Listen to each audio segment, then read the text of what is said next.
Dnes tu mám takú tému akoby meditácia alebo čakry, ako som sa k tomu dostal, čo to u mňa zatiaľ znamenalo.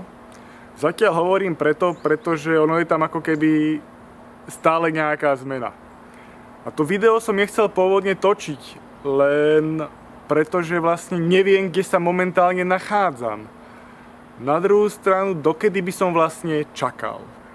Preto sa ako keby nedá čakať na nejaký optimálny čas, pretože jednak sa netreba dožiť, alebo teda ako keby nemôžem sa pozrieť na to, že bude niekedy v budúcnosti, ale musím tak brať prítomnosť.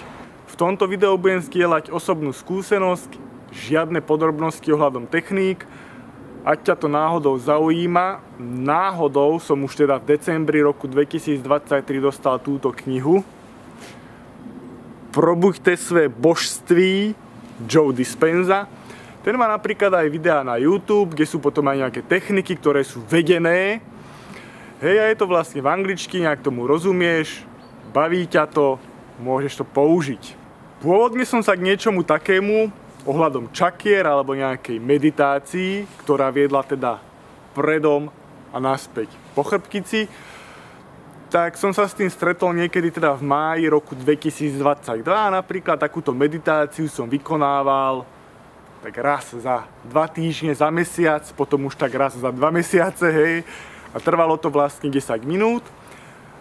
A tú prezentovanú knižku som dostal vlastne v decembri 2023, ako som spomínal, a to bolo potom, čo som sa vrátil už z Trenčianskej nemocnice, kde teda vedeli, že už mám nejaký nádor na mozgu. Spomínanú knižku som vlastne začal čítať až koncom mája v roku 2024,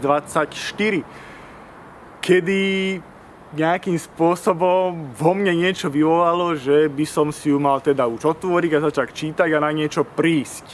Spomeniem k tomuto spôsobu takto na úvod ešte jednu vec, a to je, že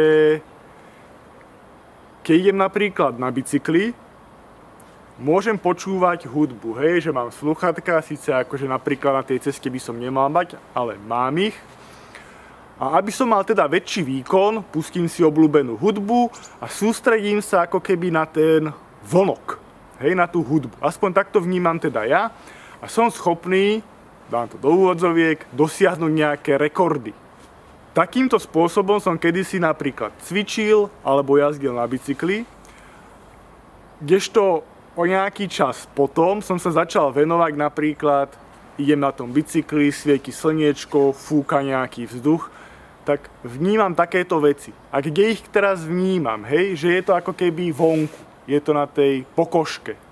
Niečo ďalšie, čo potom som ako keby vnímal pri tom cvičení, bolo kontrakcia svalu, ako napríklad dýcham, hej, teda vnímal som inak plúca, napríklad aj iná tepová frekvencia, a to dávalo zasa inú pozornosť na srdce.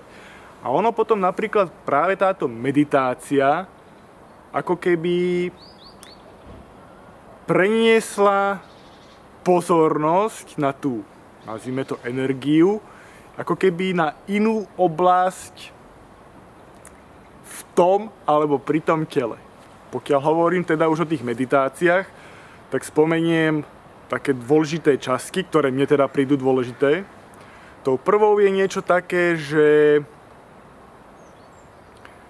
niekde medzi čakrami bol blok medzi 2 čakrami. Že keď som tak ako keby prechádzal niektorou teda z tých techník, ktorá je prezentovaná v tej knižke, ktorú som spomínal, tak keď som prechádzal medzi 2 čakrami, medzi 3 a 4, tak ma normálne ako keby zatriaslo. Druhý prechod už bolo menej, tretí menej, štvrtý menej a už neviem po koľkom, vymyslím si po 10, už tam bol voľný priebeh. Čiže je to niečo také, ako keď si predstavíš rieku, ktorá ide napríklad cez nejaké koryto, hej, alebo má nejakú dráhu a zrazu tam je prekážka. No tak tú prekážku ako keby treba nejakým spôsobom odstrániť a potom ten prietok už je voľný.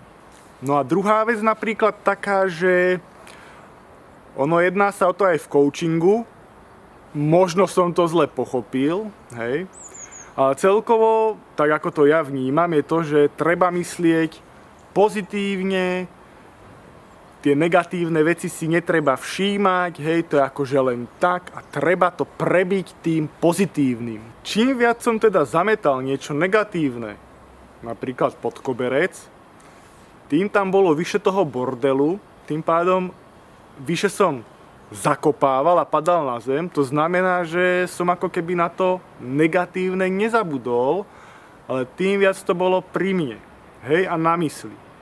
Čo chcem teda tým povedať, je, že práve pri tých meditáciách sa krásne otvorili niektoré miesta, ktoré som mal nejakým spôsobom zakázané obzerať a skúmať. A ono vlastne, z môjho pohľadu teda, to, čo existuje, hej, napríklad takéto videá na YouTube, niečo beží v telke, niečo sa píše niekde na stránky alebo nejaké noviny a tak ďalej. Buď teda je všetko pozitívne, alebo keď sa niečo kritizuje, tak je to skôr niekto iný. Hej? Ale na seba nikdy nenahliadam, to je akože trošku s rezervou to brať, čo je vo mne teda negatívne. To nechcem vidieť. Alebo vo mne negatívne nie je nič. Hej? Ja som ten najpozitívnejší človek a kto robí opak, tak už je hlupák. Aby sme nešli do nejakej hĺbky ohľadom tohto, lebo to je zasa na ďalšie video mi príde, hej, sa jedná o nejakú polaritu, alebo nepolaritu, hej, že buď sú nejaké veci pozitívne alebo negatívne, to je jeden pohľad. A ten druhý je taký, že keď niečo urobím, každý sa môže na to pozerať rôzne.